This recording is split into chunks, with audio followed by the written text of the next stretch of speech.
नमस्कार, आप देख रहे हैं माटी की आवाज न्यूज और मैं हूं आपके साथ ज्योतिका। आइए रुक करते हैं खबर की ओर।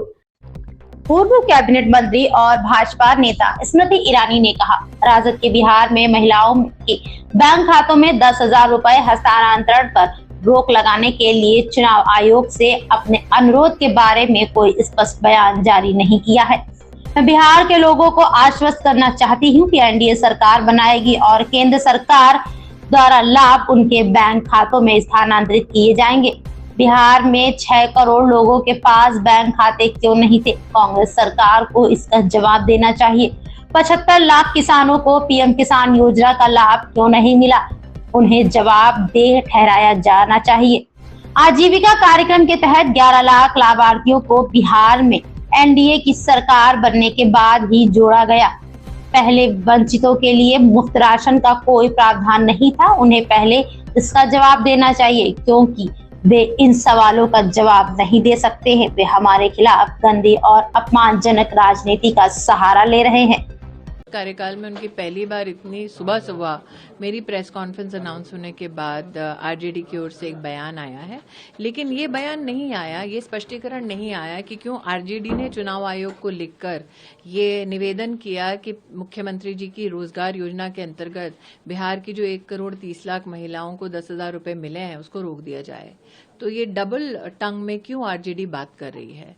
क्यों आरजेडी के नेतृत्व को ये लगता है कि बिहार की महिला जो जानती है कि 10,000 रुपए की ये सीड मनी बढ़कर 2 लाख रुपए होने वाली है एनडीए की सरकार के अंतर्गत, क्यों आरजेडी के नेता को ये लगता है कि महिलाएं ये तुलना नहीं कर पा रही हैं कि एक तरफ एनडीए की 2 लाख रुपए की श्योरिटी है, वहां दूसरी ओर आरजेडी का 30,000 रुपए का झुंझुना है।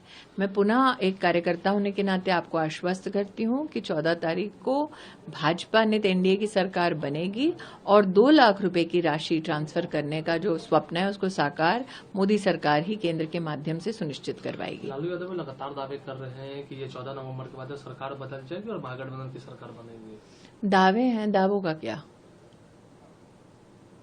जी, मल्लिकार्जुन खड़गे उन्होंने कहा है कि प्रधानमंत्री आते हैं वो सिर्फ झूठ बोल रहे हैं, झूठों के सरदार है। मुझे लगता है कुछ जो सत्य है थोड़ा उन तथ्यों पे बात हो जानी चाहिए।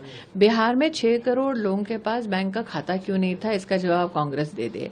बिहार में 75 लाख हमारे किसान भाइयों के पास प्रधानमंत्री किसान सम्मान योजना की निधि क्यों नहीं पहुंचती थी, ये कांग्रेस कहीं ना कहीं अपना बयान स्पष्ट कर दे।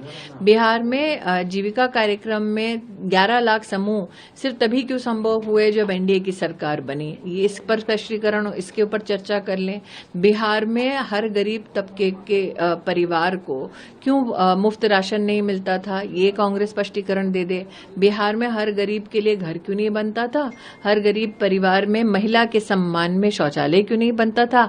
इन मुद्दों पर चूंकि वो चर्चा नहीं कर सकते क्योंकि सत्ता उन्होंने भी भोगी है और सत्ता और सेवा का अंतर जो है वो भाजपा ने परिभाषित करके दिखाया है, इसलिए कांग्रेस इस प्रकार के छीटाकशी या इस प्रकार के कटाक्ष प्रधानमंत्री पे करते हैं। लेकिन हमें भी पता है, देश के इतिहास ने इसकी गवाही दी है कि आपने जितने प्रधानमंत्री पर पत्थर मारे हैं उन्होंने देश के लिए सफलता की सीढ़ी उन्हीं पत्थरों से बनाई है। राहुल गांधी आए थे बिहार दौरे पर और वो मछली पकड़ते दिख रहे हैं। वो उनका काम है भाई साहब। चुनाव एक बहुत ही गंभीर विषय है, लोकतंत्र का उत्सव भी है, लेकिन इससे बिहार के भविष्य की रचना होती है। तो मेरा ये विश्वास है कि बिहार की जनता जानती है कि उनके लोकतांत्रिक स्वभाव को लेकर गंभीर कौन है और हास्यास्पद स्वरूप में अपने आप को कौन प्रस्तुत करता है। इस खबर में बस इतना ही। बने रहिए माटी की आवाज न्यूज के साथ।